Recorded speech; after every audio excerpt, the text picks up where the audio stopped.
जय माता दी। आप सभी जानते होंगे अब अष्टमी, नवमी और दशहरे का दिन आ गया है। व्रत कब खोलना है, अष्टमी नवमी का शुभ दिन कब है, आइए पंचांग में सीधे देखते हैं। आप जानते होंगे जितना आवश्यक है व्रत करना उतना ही आवश्यक है व्रत को खोलना, तभी हमारा जीवन सार्थक और सफल माना जाता है। आप सभी दुर्गा अष्टमी और दुर्गा नवमी की शुभ तिथि देख रहे हैं तो वीडियो को ध्यान से सुनिएगा, अंत तक बने रहिएगा। अष्टमी नवमी पर कन्या पूजन, हवन कराए जाते हैं घर पर और साथ ही अपने व्रत को पारणा के रूप में किया जाता है, जो कि अपने आप में हमारे पूजा पाठ को पूर्ण करता है। परंतु इस बार दुविधा की स्थिति है क्योंकि नवरात्रि पूरे 10 दिन की हो रही है। ऐसे में उदया तिथि अनुसार 30 सितंबर 2025 दिन मंगलवार के दिन अष्टमी का महापर्व होगा। अष्टमी तिथि प्रारंभ होगी 29 सितंबर शाम को 4:32। अष्टमी तिथि समाप्त होगी 30 सितंबर शाम को 6:06। ऐसे में जो उदया तिथि व्रत उपवास के नियम कहे गए हैं उस आधार पर 30 सितंबर को ही हम सभी को दुर्गाष्टमी का व्रत उपवास करना होगा। संधि पूजा का जो समय रहेगा शाम को 5:42 से 6:30 के आसपास रहने वाला है।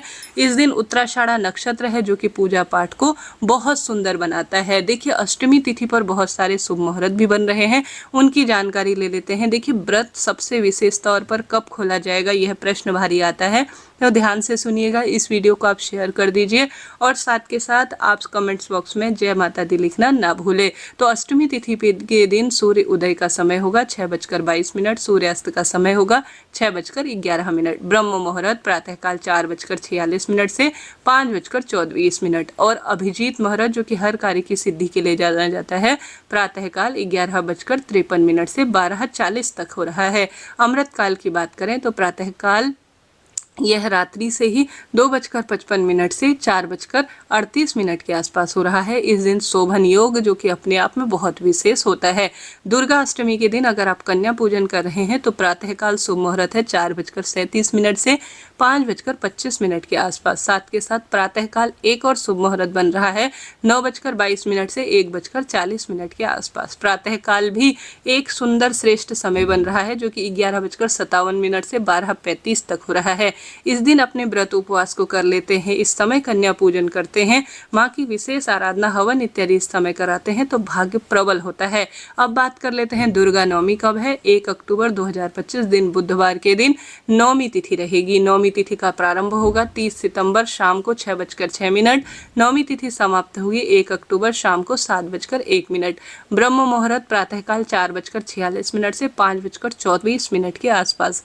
राहु काल की बात करें जो कि अशुभ माना जाता है 12:16 से 1:44 के आसपास हो रहा है। अब बात कर लेते हैं सबसे विशेष दशहरे की। इसी दिन हमें अपने व्रत को खोलना चाहिए। कभी भी अष्टमी की शाम और नवमी की शाम आपको व्रत नहीं खोलना चाहिए। शास्त्रों में कहा गया है आप जो नवरात्रि के व्रत करते हैं, नवरात्रि अर्थात 9 दिन और नवरात्रि, इन्हीं को व्रत के उपवास में सबसे श्रेष्ठ माना जाता है। तो आप कभी भी भले ही अष्टमी नवमी को कन्या पूजन कर लेते हैं परंतु उस दिन अपने व्रत को न खोलें। हमेशा नवरात्रि व्रत नवरात्रि पूर्ण हो जाने के बाद दशमी के दिन ही खोला जाता है। और दशहरे के दिन दुर्गा विसर्जन भी होता है, जैसे पूजा सामग्री का इसका अलग से वीडियो आएगा। 2 अक्टूबर दिन गुरुवार के दिन दुर्गा विसर्जन होगा, नवरात्रि व्रत पारणा भी किया जाएगा।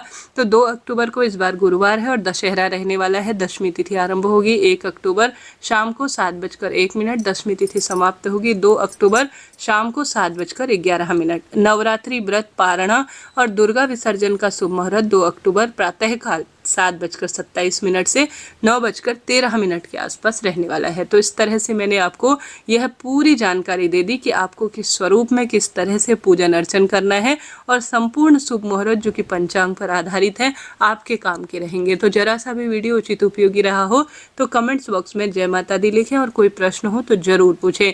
इस दिन 9 लौंग का उपाय आपको जरूर करना चाहिए, जैसे कि छोटी सी ही अज्ञारी। सबसे पहले 9 लौंग के जोड़े माता को आपको भोग स्वरूप समर्पित करना है।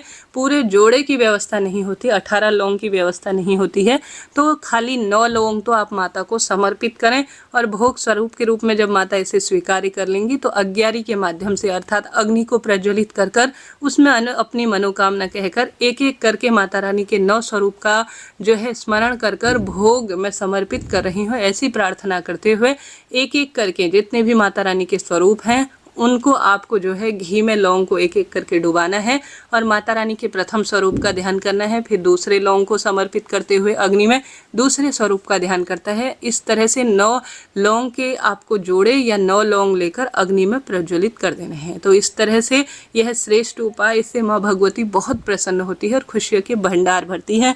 साथ के साथ कन्या पूजन तो आपको करना ही है। जय माता दी।